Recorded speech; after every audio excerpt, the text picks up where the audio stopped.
So I'm making this recording on Sunday morning after a workshop that was held on Friday morning, but I forgot to record that. I'm repeating it and recording it now, but my coffee's being made and I suspect that's screwing up the sound. So we're going to just wait till that's done.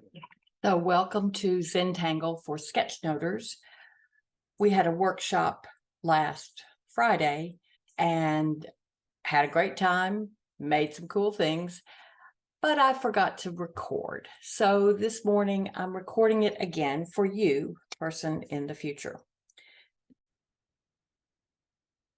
Zentangle is an art form, a meditative practice that involves drawing, and it shares some characteristics with sketchnoting.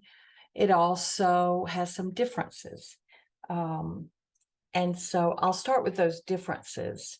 First of all, one factor that's different is whether you're trying to represent something.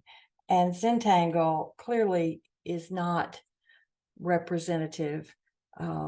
It's made of patterns that are simple strokes repeated, whereas sketchnoting, the very idea is that it's representational. I mean, this is a Zentangle that I did. It's one of my favorite patterns. And maybe it's pebbles, maybe it's bubbles. It doesn't really matter. Whereas every sketch note that we make represents something. That's the whole point, that we're trying to represent something as simply and as elegantly as possible. Another difference is that there's a level of planning involved in sketchnoting that is not involved in Zentangle. In fact, lots of times things happen that you really don't expect. I knew that this had to do with time. That's what I was thinking about. I started with these 12 circles, kind of like a clock, but I did not plan this pattern on the outside, and yet it really does evoke the sense of a tree and its rings and a different kind of time. Whereas sketchnoting almost always is planned. We have some idea of it. I mean, sometimes it's really not planned when we're just working through something. But most of the time we plan something in sketchnoting. Most of the time we don't plan something in Zentangle. And another difference is that Zentangle is definitely not oriented. In fact, one of the things that you do at the end is figure out whether something has a particular up that you want to use, as opposed to sketchnote. There's very clear up, right? So those are the differences.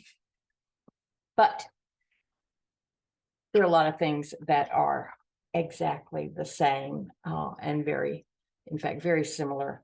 One is using the power of limits. We have limited tools. We usually use a very limited palette. We limit space somewhat. Oftentimes we limit time. And so both Zentangle and sketchnoting have limits and really draw a lot of power from limits and constraints. In both cases, the work is pretty portable. I mean, this is my Zentangling kit. I think it's actually a makeup kit. It could actually be my sketchnoting kit. That and something to draw on is all I need to do some Zentangling or sketchnoting. And we usually complete the work in a very short period of time. We might go back to it and refine it, but it's completable in one session. In both cases, it reflects the personality and the skills and the ideas and the perspective of the person making them. In both cases, the sketch note that you make is going to be different from the sketch note that I make, even though we might be working from the same source.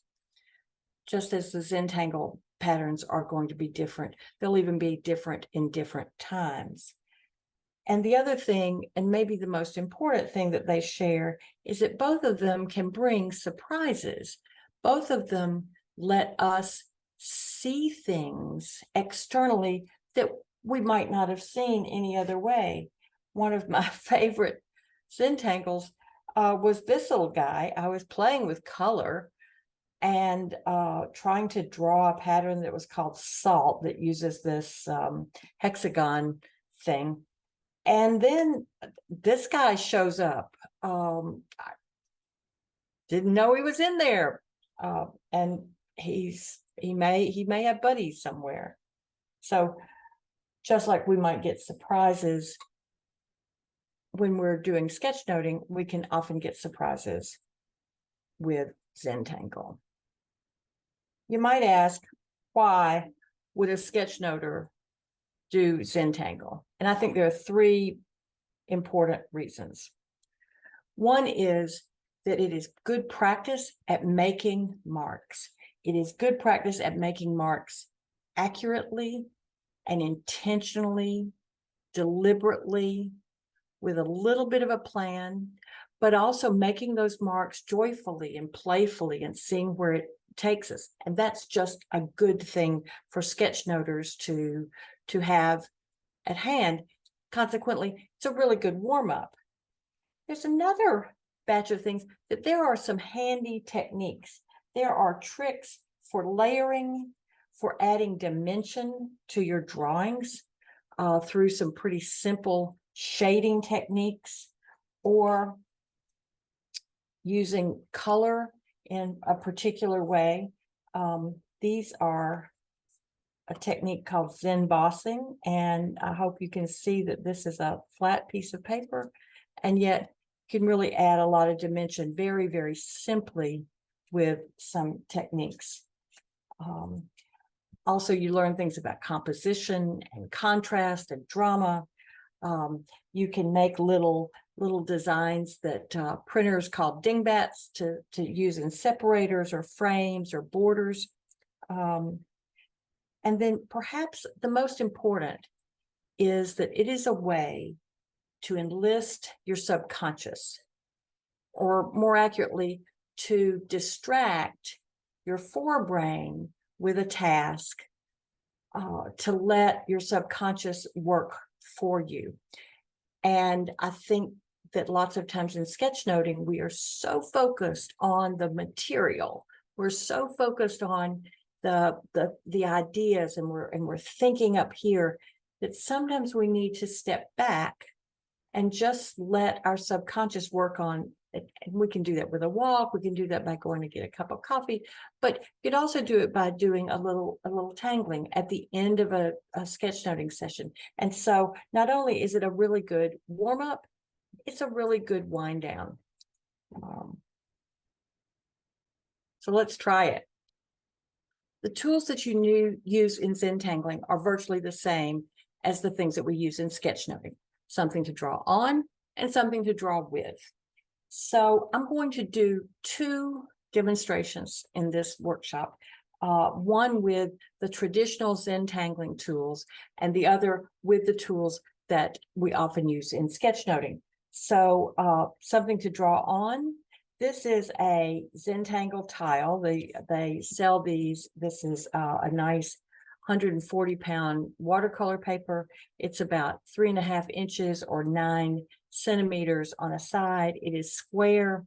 And the properties that are important about this are that it's a little bit hefty, so it has some identity. It is small. It's smaller than my hand, and that makes it rotatable, because as we draw, we'll rotate the work to match our hand. The other thing that I'm going to draw on for my segment is a good old-fashioned index card. Same properties. It's not square, but it does have some identity to it. And I can easily draw on it and rotate it to fit my hand. So we'll do that. Okay. Now, something to draw with. You need two kinds of, you're going to make at least two kinds of marks. And one is marks with ink. The small fine liners made by Sakura, the Sakura microns, have archival ink. They're really nice. They last a long time. Typically, the Micron 01 is used. I'm going to use the slightly fatter 05, but this is a felt tip marker that makes a nice line. But I'm also going to draw with my pen that I use every day, which is a Pilot G2.38. And I do encourage you to use whatever tools you typically use for sketchnoting, especially for sketchnoting at an analog level. But you can, of course, do this with digital tools as well. The other thing that you need, and this is sometimes not used in Zentangle, sketchnoting, is a pencil. And so the official Zentangle pencil looks remarkably like a golf pencil, because it is remarkably like that. But they have them made by the General Pencil Company, which is a really good pencil. But it doesn't have to be short. You can have a regular yellow pencil. The characteristic that's important is that it is fairly soft, okay? Because we're going to use it to put shadows and shading in our drawings, and we're going to use it like that on its side, okay? You don't have to use a fancy Zentangle pencil. You can use one that you picked up free at IKEA. Works just as well. And then the thing that is somewhat different, and that probably isn't in your regular toolkit, is something to smudge with. You can smudge with your finger, but then you get graphite on your finger, and then you get graphite elsewhere on your work. So that's a problem. You can smudge with a tissue or a paper towel. They're not very accurate. But what we typically smudge with, and what you'll see in most demonstrations, is a little coil of paper. And I suppose you could make these, but you can buy them at an art supply store. They're called blending stumps or tortillon. What happens with that is, depending on the kind of mark that you made, you just soften the graphite that you added. But you don't have to have fancy tortillons. You can use a Q-tip, and looky there. The IKEA pencil and the Q-tip work together to make a little smudge spot. Okay, so we're gonna use Q-tips as well as tortillons. The eraser is optional. One of the principles of Zentangle is there are no mistakes, so you don't need an eraser. They make a pretty big deal of it. You'll never see a Zentangle pencil with an eraser, but I keep an eraser. I will say that the pencil that I typically use are these little sharp writers, because they are always sharp. They're not quite as good because they draw a line. I mean, the very thing that makes them a good pencil makes them not great, but you can do it. You just practice with it a little bit. But that's my go-to pencil every day. Okay, so get your tools, whatever you want, something to draw on, something to draw with, have some ink, have a pencil, have something to smudge. You can have an eraser or not, and stop the video. And when you get back, we'll draw our first Zentangle tile. Okay. The first tile I'm going to draw on an official Zentangle tile. They come in this nice box, 21 to a box. I think they're about $18. And they come in white and gray and a kind of tan. They're different sizes. There are a few different shapes. But the reason I wanted to show the packaging is that they include the 8 basic steps of the Zentangle method. And that's an important point. This is a process, and the real power of it is the process. It's nice to have the pretty little products, but it's really a process. And the first step is one of gratitude and appreciation for the time, for the tools, for the opportunities to take a little time and just be still and quiet and make a pretty thing. And then the next 3 steps are done with the pencil. So the second step, after we've appreciated, and I appreciate you taking the time to do this, is to get over the scary thing of this beautiful paper that doesn't have any marks on it, and just make 4 marks. You're going to make the marks with pencil. You're going to make them in specific places. You're going to put one in each corner. And so I'm making mine pretty dark to make sure that you can see it. But you can make yours pretty light. And now you've begun. You've made your mark. There was no question about where to put the marks. And you're not scared by a blank tile anymore. The next step is to give yourself a frame, give yourself a border. And again, with the pencil, and I'm drawing mine pretty heavy to make sure that you can see it. You can do yours as heavy or as light as you want. And you see, they don't have to be straight. They don't have to be parallel to the side. They're just a suggestion, but it is an idea of, I'm going to work, I'm going to fill this space. The next step is called adding a string. And it is like you took a wet noodle and you just dropped it in. What a string does is it divides the space, this space we're going to fill with tangles. It divides that space into regions. And usually you would come up with your own string, but I want you to do a very particular string for this tile. I want you to do a string that goes from one side to the other, and then across to the other side, and then go and connect to the 4th one. See, it's a Z. Okay, so now we have 4 regions that we're going to fill with tangles. Now I'm going to teach you 4 tangles, one for each one of those regions. And the first one, I'd like you to choose a corner one, maybe the smallest one, and we're going to use the pen for the tangling. Again, I said I'm going to use my micron. And just watch me for the first mark. There are 2 strokes in this tangle. One is a ladybug shape, and I'm going to put 2 of them on here. I'm going to pick this longest side, and I'm just going to put them a little bit apart, and then I'm going to color them in.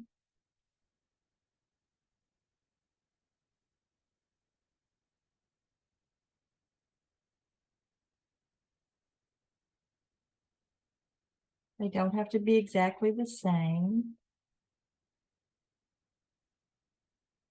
Then I'm going to rotate my tile and add another. I think this side will just get 1.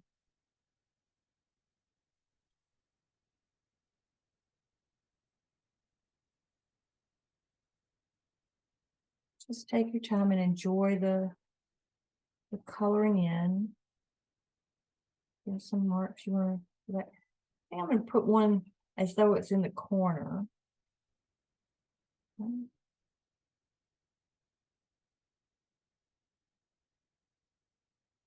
Decide whether I want another one in the corner.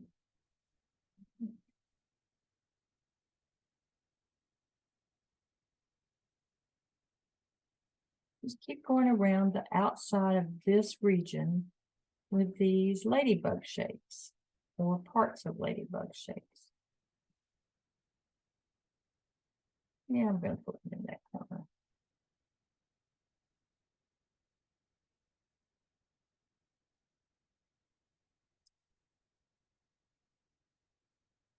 Yeah, that seems too crowded. Okay. So that's the first stroke, is making those ladybug shapes. But then the second stroke is a particular kind of stroke that's used in a lot of things. We call it an aura. And it is a line that outlines, or that follows along some other line or shape just a little ways away. And we are going to aura all of the ladybugs. So this is you don't have to write this on yours unless you want to remember. But this technique is called aura. And it is a very common way to build a tangle, to build a pattern. And you can see in that case, the two auras came right up next to each other. And I think that's probably going to happen here as well. And I've gone all the way around. And then you do it again.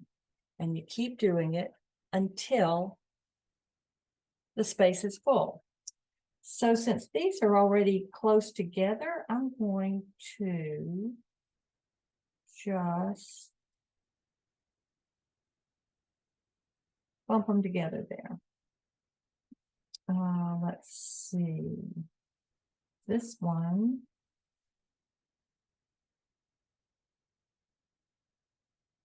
And you can do this different ways. You can do it as a spiral if you wanted to, or you could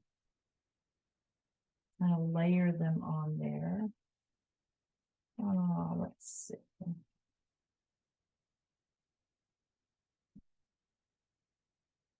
Okay, so that's your first region of tangles full. If you're not finished with that region, you can pause the video here and we'll wait. Okay, welcome back. The next region I'd like you to choose is one that has four sides to it. It might be right next to the one that you just did. And this is a tangle that has really one stroke. And it is called hollowball because that was somebody's name, but it looks like a stack of planks, a stack of sticks, or if you draw them curved, ribbons. So let me show you how it makes. From one side to the other, draw a line, and then draw a line roughly parallel to that. Choose 2 points opposite each other and do it again. This can be the same width, it could be narrower, it could be thicker, whatever. And then keep going, except when you get to a crossover spot, I want you to draw behind. That is, if you've got a line going on and you meet another already drawn element, imagine what would happen if you were drawing behind that. So lift your pen and then keep going. You draw up to, and then lift your pen. All right, and you can imagine. So keep going. I like to do a whole line. I think I'm going to make this one go narrow. A whole line and then do the one parallel to it all the way across. And you notice that I am rotating the tile, so I'm really always making my lines pretty much the same way every time. And I'm going to draw a curvy one just because I can.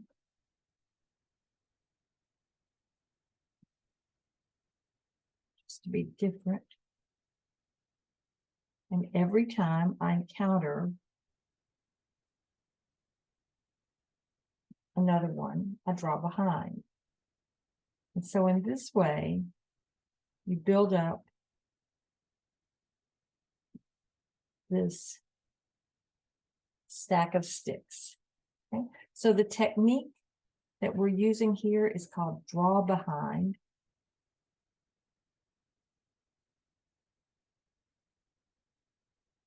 And this is a technique used throughout Zentangle to do layering. So draw some more lines, planks, as you will. And I will too.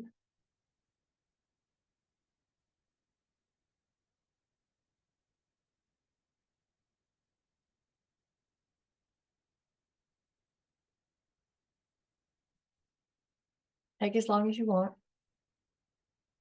Stop the video if you need to. All right. You've got two regions. You've got two regions done. You're halfway through the tangling step. Make sure that your hands are relaxed. Shake them out. This is something that should be relaxing and easy. If you've got a beverage, now might be a good time to sip it.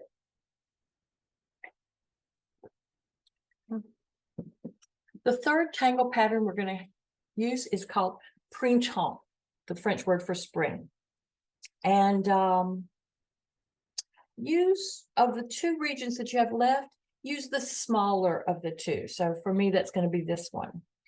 Printemps is just a set of spirals. So I'm going to start by drawing a spiral right somewhere in the middle. And it doesn't matter whether you start your spiral at the middle and go out, or you might start your spiral on the outside and go in. Your spiral might be circular, or it might be a little wonky. It doesn't matter.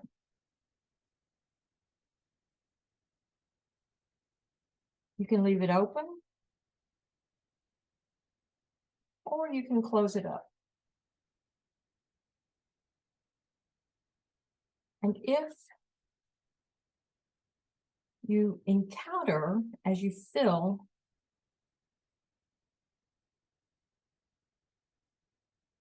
if you encounter something that you've already drawn, remember, draw behind. Just pick it up and imagine where it would be. Also, don't worry too much about staying within the lines. It really doesn't matter.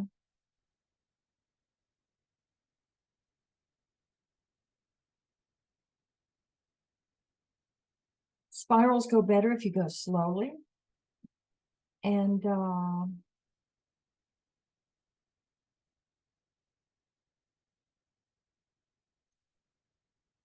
drawing spirals is actually a really good way of listening. Linda Berry, a really fine cartoonist and teacher, MacArthur Award winner, has her students draw spirals when they need to just calm down and clarify their ideas. Fill the whole space.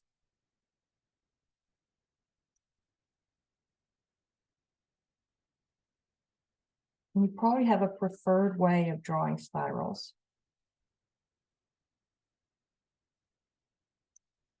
If you're feeling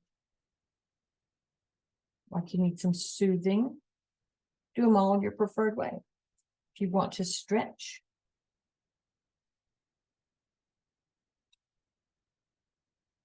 do them differently.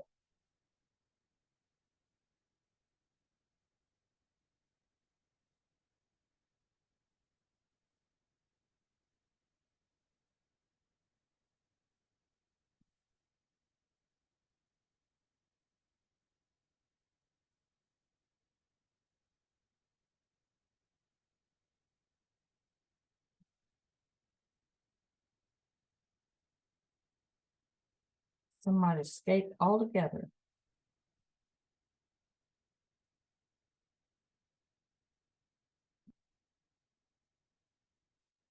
Okay, that's printemps.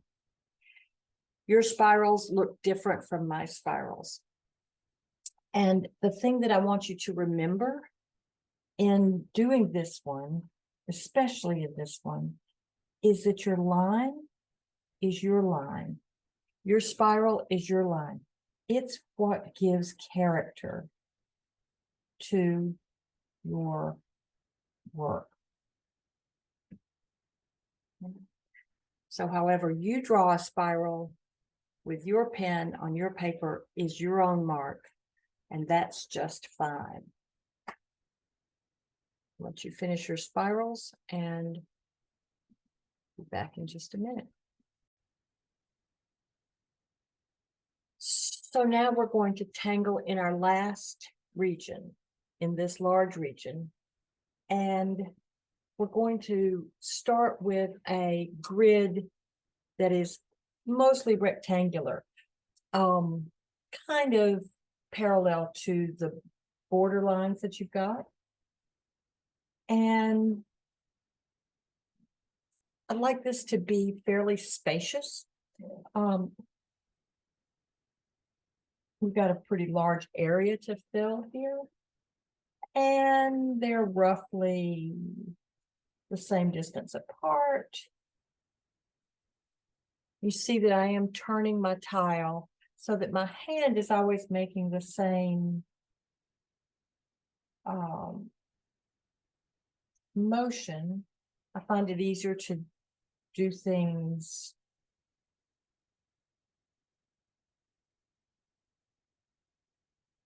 pulling a straight line toward me. Also, instead of using for this long thing, it's easier to slide my hand along than it is to actually do that with my hand. So then we're going to take this grid. I'm going to add another one right there. We're going to take this grid and turn it into a pattern called floors. And floors, you just put a little weight at every intersection. You can do it round, or you can do it straight. And so I'll do some of each. And when you get to an edge, you can either leave it, or you could do a half like that, or you could extend it over. So you can see that these are not identical, and it doesn't matter.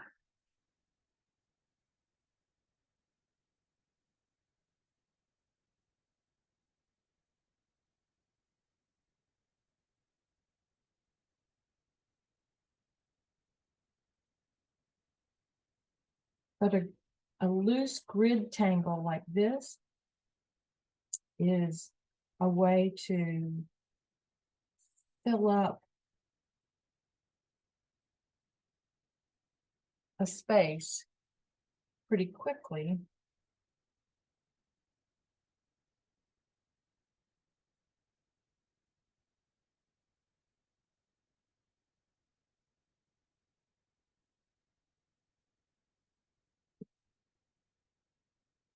And there we have it. The idea sort of captured in this is this idea of a grid to start with. And you'll see that certainly we'll see this grid forever. But sometimes they're just a guideline and you end up covering them up. Made that one kind of heavy, so I'm going to continue making it heavy over here. Now that means I'm going to make this heavy. Okay. All right. All right. We're done. You can pause the video, and we'll wait for you to finish. But you've finished the tangle step. And we're going to go to shading next. All right. Shading. Shading is a thing that we don't really do much of in sketchnoting, although it's an easy thing to do.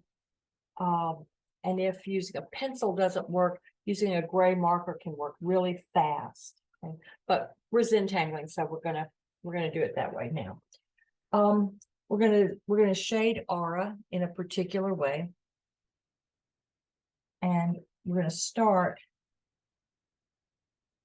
holding our pencil kind of low, just putting a little bit of graphite between all the ladybug shapes.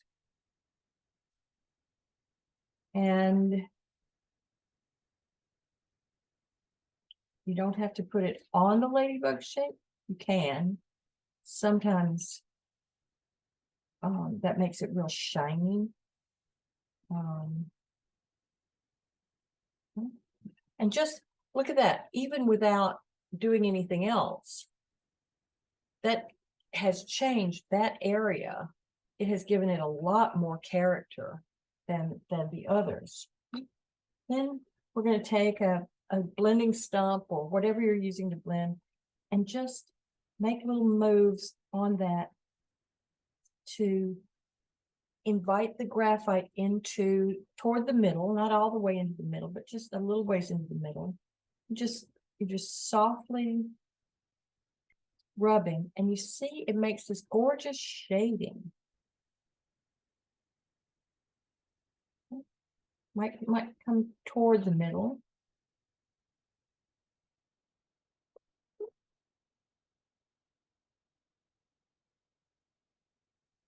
You can even use the blending stump to move graphite around from a place where you've got a lot to a little, like you might shade a little bit in there. Okay. But look, now you've really got a gorgeous, gorgeous thing. Let's keep going, because Hollybaugh, the next one we did, gets really magical. Look at Hollybaugh and see that you've got some things that are on the top. In this case, this one in the middle was on the top. This is on the top. This is on the top. Every place those top ones are crossing over one, put a little graphite on the other one, the one that's underneath, just outside them. So it's like it's casting a shadow. It's literally like it's casting a shadow. And again, you're just adding a little bit of graphite every place that one crosses another. And again, I'm using the side of my pencil, the side of my pencil lid, just adding a little in the spots. And then I just start looking every place that it crosses over.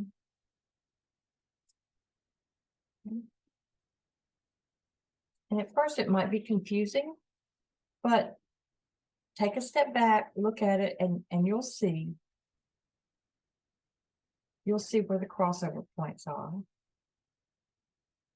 And then you just go in and add a little bit of graphite in all of those places. You can do it all along if you want to.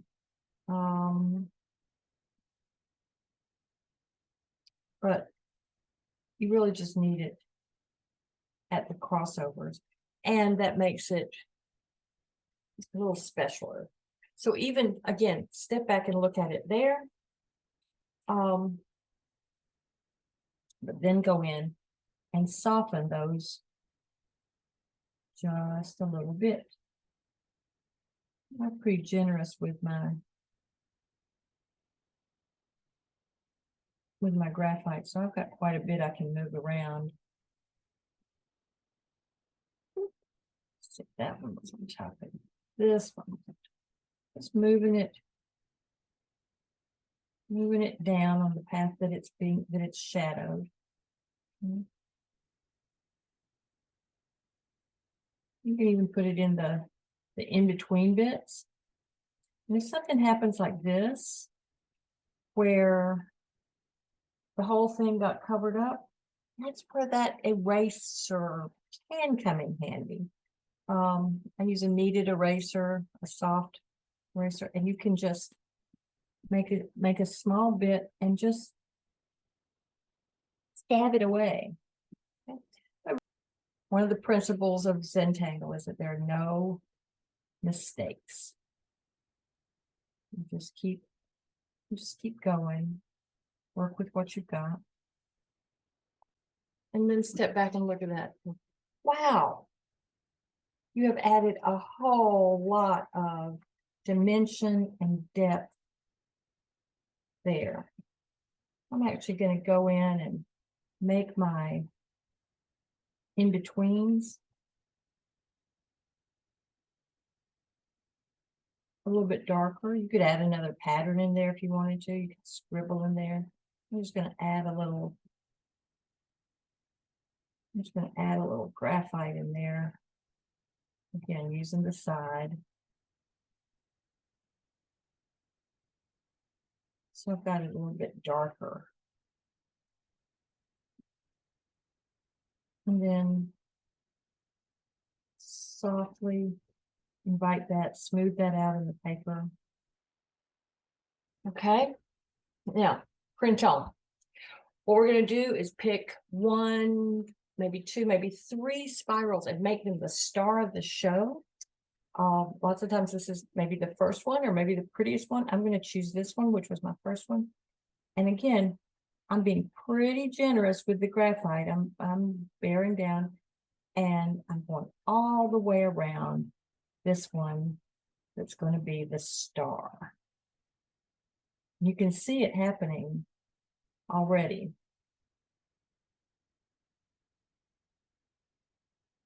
Okay, that definitely jumps out.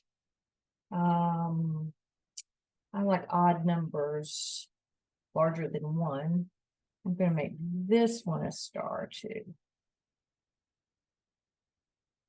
And I'm just going around with my pencil on the outside of the one that I want to highlight. And I think I'll choose this one. Again, my pencil's staying pretty much in the same place and I'm making the same move with my hand. And I just rotate the tile underneath it. Okay. Take my blending stump. And this, I'm just going as far out as I can with it. Okay. Not covering up the other ones that I said I was going to star. And then the last one that we're going to shade, floors.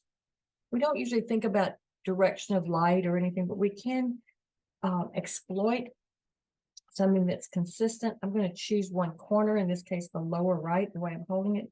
And using the side of my pencil, I'm going to give it a little smile just in that corner.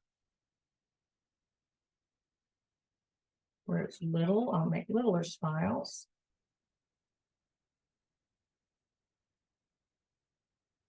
What this does is it adds some dimensionality in a pretty remarkable way.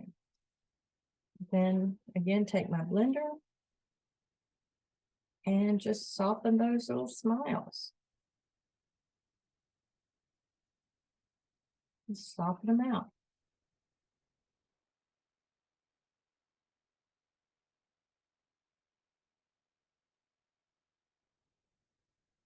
Pause the video until you're done, and then we'll look at it all, okay? All right then. Take a sip of your beverage and congratulate yourself. You've almost finished. You've certainly finished with all the mark making, most of the mark making. We have two more steps. One is to put your initials on the front, or maybe a chop if you have a particular sign that you use to mark your work. And sign the back, you might make some notes about when or where or why. And then appreciate it. So one of the things is to decide which end is up and where you're gonna Yeah, I think this would be the orientation I would choose for mine. And then using a pen, I sign it. Sometimes I even sign it inside the pattern. I'm going to put it right here on this little thing. And this is the mark I use to sign my things, J.E. Anne Jerry said, who lives in Paris, said she didn't understand why I was putting je on everything. It's because that's my initials. And then on the back, and you can see there's no orientation. I always date mine. So today is Sunday, the 12th of March, 2023.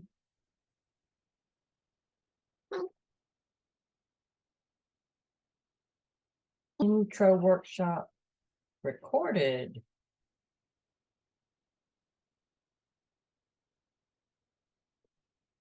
Or verbal to visual. You could write any sort of things about your mood or the weather or whatever. And then the last step is to appreciate it. Appreciate the time that you took, the skills that you practiced or that you learned.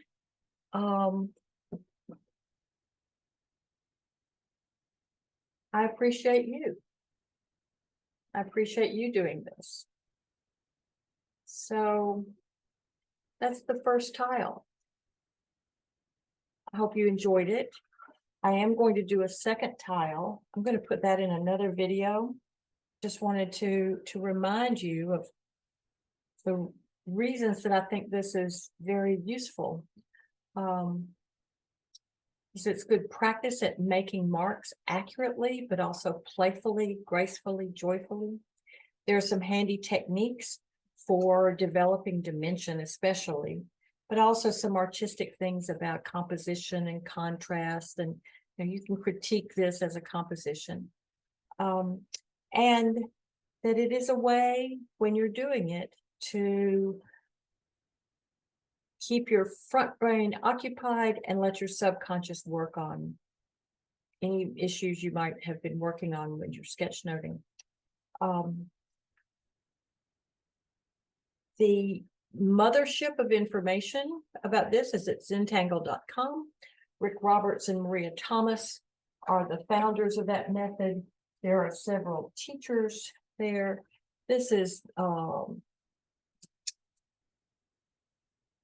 a book that is available there. It's a rich, wonderful book full of good ideas, including this tile.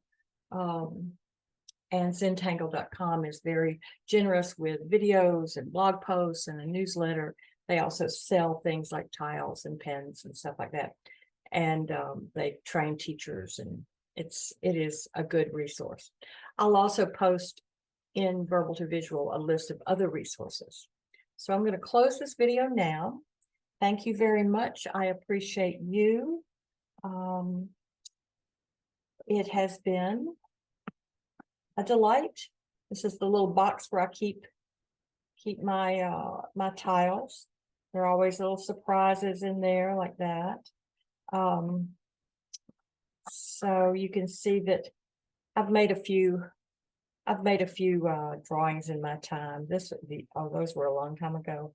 Aren't they pretty? Okay. Enough of all that. I'll see you on the next one.